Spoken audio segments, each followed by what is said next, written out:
और बेमौसमी बारिश के मद्देनजर सीएम योगी का अफसरों को अब निर्देश मिला है। तूफान बारिश से प्रभावित लोगों को तुरंत राहत देने के निर्देश मुख्यमंत्री की तरफ से मिले हैं। ऑफिसर क्षेत्र का दौरा करे, फसल का नुकसान का सर्वे कराए। मुख्यमंत्री ने इस बात को अधिकारियों को कहा है। साथ ही उन्होंने कहा कि जनहानि और पशुहानि पर तुरंत मुआवजा देने की कोशिश भी करे। सीएम योगी ने इस बात के निर्देश भी अधिकारियों को दिए हैं। नुकसान की रिपोर्ट तुरंत शासन को भेजी जाए, जिससे कि जल्द से जल्द मदद इन किसानों को मिल सके या जो लोग इस आपदा से प्रभावित हुए हैं उन्हें तुरंत मुआवजा मिल सके। इसलिए तुरंत जो अधिकारी हैं वो जाए मौके पर, मौका मुआयना करे, देखें कि कितनी फसल खराब हुई है जो आंधी तूफान और ओले वृष्टि हुई है उसकी वजह से। और साथ ही उन्होंने कहा कि तुरंत मुआवजे का भी बंदोबस्त किया जाए और जहां जहां भी जिस भी तरह का नुकसान हुआ है उन सब की रिपोर्ट तुरंत शासन को भेजी जाए।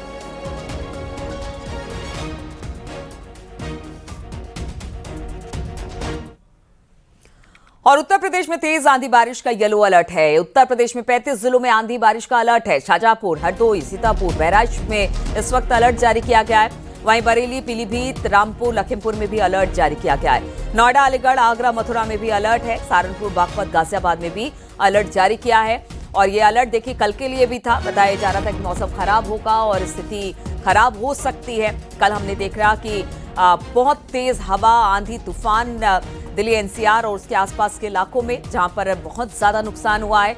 कई पेड़ टूटे हैं, कई मकान क्षतिग्रस्त हुए हैं, कुछ लोगों की मौत हुई है। सड़कों पर गाड़ियों की लंबी लंबी कतारें देखने को मिली। इस दौरान बारिश भी हुई और फिर ओले भी पड़े हैं। और एक बार फिर से अब कई जिलों में आंधी बारिश का अलर्ट जारी किया गया है। 35 ऐसे जिले हैं जहां पर आंधी बारिश का अलर्ट जारी मौसम विभाग की तरफ से किया गया है।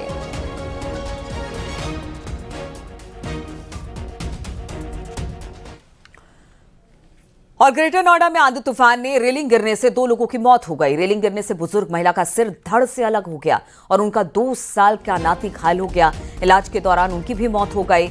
मिक्सन ऑल्टीमो सोसाइटी में यह हादसा हुआ। पुलिस ने शव को कब्जे में लेकर पोस्टमार्टम के लिए भेजा है।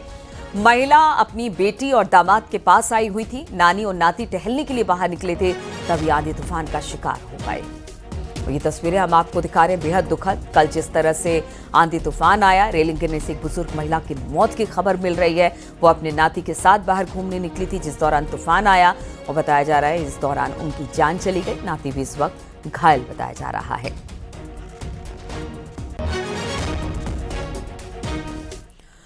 महाराजगंज से खबर लेते हैं, जहां पर अवैध मदरसा, मस्जिद, ईदगाहों पर कार्रवाई जारी है। जिले के बृजमनगंज थाना क्षेत्र के खड़खोड़ में प्रशासन ने अवैध ईदगाह पर बुलडोजर चलाकर मिनटों में जमींदोज कर दिया। दशकों से सरकारी जमीन पर ईदगाह बनाकर कब्जा किया गया था। प्रशासनिक अधिकारियों की टीम की मौजूदगी में ईदगाह के ध्वस्तीकरण की कार्रवाई की गई।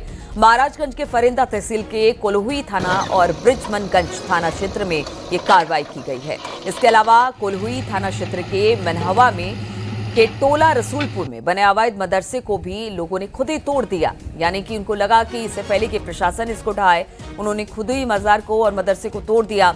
भारत नेपाल बॉर्डर 15 किलोमीटर के दायरे में पड़ने वाले अवैध मदरसों पर लगातार कार्रवाई हो रही है। अभी तक 50 से ज्यादा मदरसे, ईदगाह, मजार और मस्जिद पर महाराजगंज जिले में कार्रवाई हो चुकी है।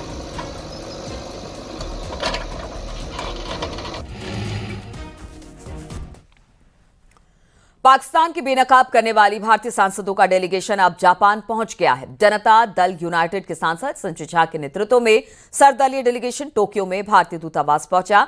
यह डेलीगेशन 5 देशों जापान, इंडोनेशिया, मलेशिया, कोरिया, गणराज्य और सिंगापुर के दौरे पर है। इस डेलीगेशन का मकसद दुनिया को पाकिस्तान के आतंकवाद को संरक्षण देने की नीति और उसके जवाब में ऑपरेशन सिंदूर के तहत भारत की कार्रवाई की सच्चाई बताना है। हम सब यहाँ 10 दिन के टूर में आए हुए हैं और हमारी टूर की शुरुआत एम्बेसडर साहब के ऑफिस से हुई। हमारे एम्बेसडर हैं जो जापान में कार्यरत हैं, उनकी पूरी टीम से हुई। हम जानना चाह रहे थे कि पहलगाम मैसाकर को लेकर जापान का क्या रवैया है, उसका दृष्टिकोण क्या है। अगर हम जान लेंगे तो हमारी जो बातचीत होगी जापान के लोगों के साथ या जापान के राजनीतिक लोगों के साथ तो बहुत ही सुविधा होगी और इसलिए आज बहुत ही विस्तारपूर्वक बातचीत हुई।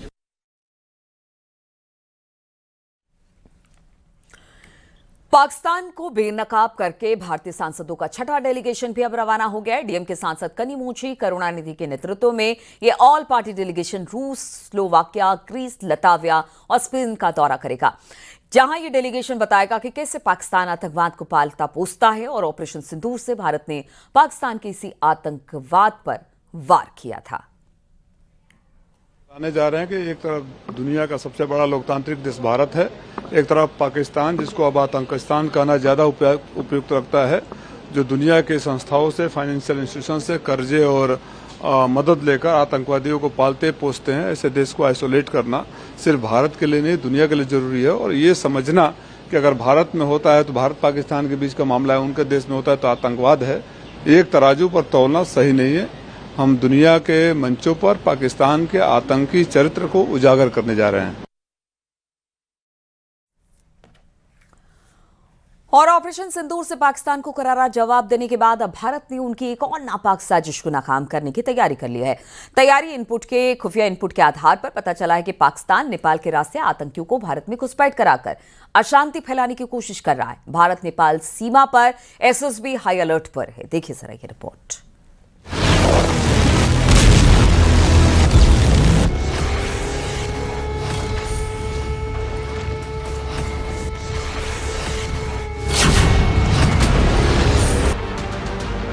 ऑपरेशन सिंदूर में भारत ने पाकिस्तान के आतंकी ठिकानों को नेस्तानाबूद कर उसकी कमर तोड़ दी, लेकिन पाकिस्तान अपनी कायराना हरकतों से बाज नहीं आ रहा। अब खुफिया एजेंसियों ने चौंकाने वाला इनपुट दिया है, जिसमें पाकिस्तान नेपाल के रास्ते भारत में आतंकियों की घुसपैठ की साजिश रच रहा है। पाकिस्तान की जो नापाक हरकतें हैं वो कभी उससे बाज नहीं आता है और लिहाजा इसी वजह से जो भारत से जो सटे जो अन्य देश है उसको लेकर भारत में हमेशा हाई अलर्ट रहता है। इसकी वजह से अब भारत की जो सीमाएं हैं वहाँ पे जो सशस्त्र सीमा बल तैनात है वो अलर्ट पर हैं और लगातार गश्त कर रहे हैं। इस समय हम इंडो नेपाल बॉर्डर रुपैडिया में हैं। आप मेरे पीछे देख सकते हैं कि एसएसबी के जवान और जो उसके कमांडेंट हैं उनके साथ गश्त कर रहे हैं और इलाका जंगल का है। पाकिस्तान और बांग्लादेश से जुड़े करीब 35 आतंकी भारत में घुसपैठ की फिराक में हैं। इन आतंकियों का मकसद ऑपरेशन सिंदूर के बाद भारत में अशांति फैलाना है। सुरक्षा एजेंसियों ने इनपुट के आधार पर सीमा पर चौकसी बढ़ा दी है। हर संदिग्ध गतिविधि पर कड़ी नजर रखी जा रही है। हिंदुस्तान और पाकिस्तान के बीच में काफ़ी तनावपूर्ण माहौल है और हमारा हेडक्वार्टर द्वारा हमें एक इन्फॉर्मेशन दी गई है, स्पेसिफिक इनपुट है, जिसमें भी करीब 30 से 35 से 37 के बीच में लोग हैं जो कि स्पेशली पाकिस्तान और बांग्लादेश के नागरिक हैं। वो बांग्लादेश से नेपाल में क्रॉस ओवर कर गए हैं। वो अब हिंदुस्तान का और नेपाल का खुला बॉर्डर होने की वजह से किसी भी इलाके से वो एंटर कर सकते हैं अपने नापाक इरादों को मद्देनजर। एसएसबी ने न केवल पेट्रोलिंग बढ़ाई है बल्कि स्थानीय लोगों को भी जागरूक करने का अभियान शुरू किया है।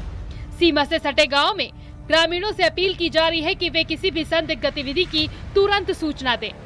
दरअसल ऑपरेशन सिंदूर में भारत ने 7 मई को पाकिस्तान और पीओके में 9 आतंकी ठिकानों को तबाह कर 100 से ज्यादा आतंकियों को ढेर किया था। इस करारे जवाब से बौखलाया पाकिस्तान अब छद्म युद्ध की रणनीति अपना रहा है, लेकिन भारत की सुरक्षा एजेंसियां हर चुनौती के लिए तैयार है। अखिलेश कुमार, न्यूज़ 18, बहराइच।